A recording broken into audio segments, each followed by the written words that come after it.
First of all, let me thank the organizers for putting together this excellent panel. I'm not sure about strategic communication. I'm terribly convinced by this because it's very rare to find yourself on a panel with a Norwegian and a Swiss citizen. I don't think for us the EU would primarily signal prosperity, but that's a different issue. About frontrunners versus the laggards. I think we need to think about why those who are not frontrunners are not frontrunners. And Ambassador Troca said very rightly, he talked about the legacy of the past, legacies of the past, and the EU as a peace project. It is true that the European Union was founded as a peace project, but the accession process, not so much. And I think the retro-engineering the accession process as a peacemaking tool failed already in 2004 or 2003 in Cyprus. And I'm old enough to remember people in Brussels, I live in Brussels, saying, we never again want to have the situation where we're admitting a country that doesn't control its entire territory. Now, of course, fast forward 20 years and we're negotiating with Ukraine and Moldova, who likewise are not fully in control of their own territory for reasons that we all know. But in the Western Balkans, the countries lagging behind don't lag behind because people lack passion or the will to join or the will to reform or because they have bad politicians. They do, but there are structural reasons for that. And by structural, I mean that we have a situation where Bosnia-Herzegovina has a constitution that was, in essence, handed over to the country in English, without ever being adopted by a parliament, by a referendum, as part of an international peace process. Now, 30 years later, it still has this constitution and it's holding it back. Bosnia is not even able to appoint a chief negotiator for the accession talks.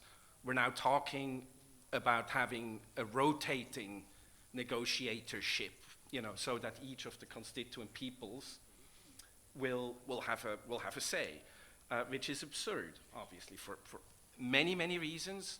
One of them being numerous rulings, I believe 7 by the European Court of Human Rights, essentially saying this whole concept is not viable in the context of the European Convention. Okay. Kosovo is not recognized by 5 EU member states. I think in practice we could add Hungary to that as well. I mean, in sort of practical attitudes.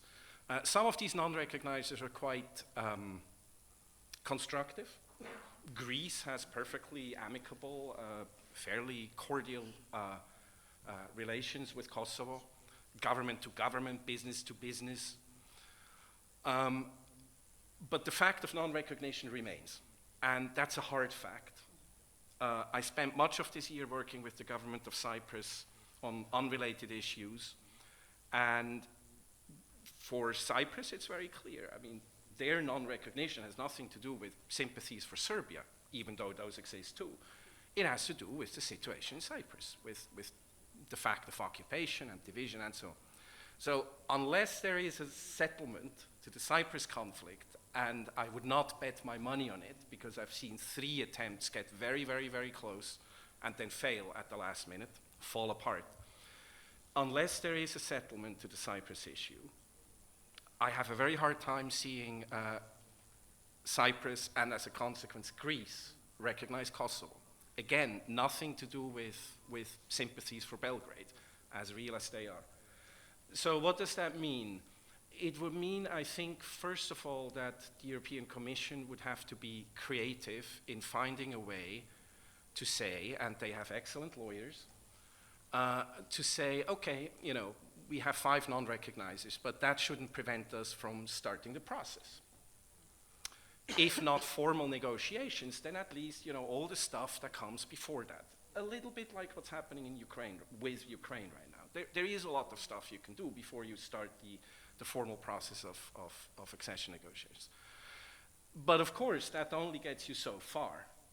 eventually there will have to be some kind of solution. And I'm personally very skeptical that the Belgrade-Pristina dialogue, or as it's now called Kosovo-Serbia dialogue, is the right vehicle to resolve this. I think it's quite unpromising, and one of the reasons why it's unpromising is because the incentives for the two sides are asymmetrical. Kosovo wants to be recognized by Belgrade, and Belgrade wants to use this issue or is using this issue to extract as many concessions from the European Union as it can.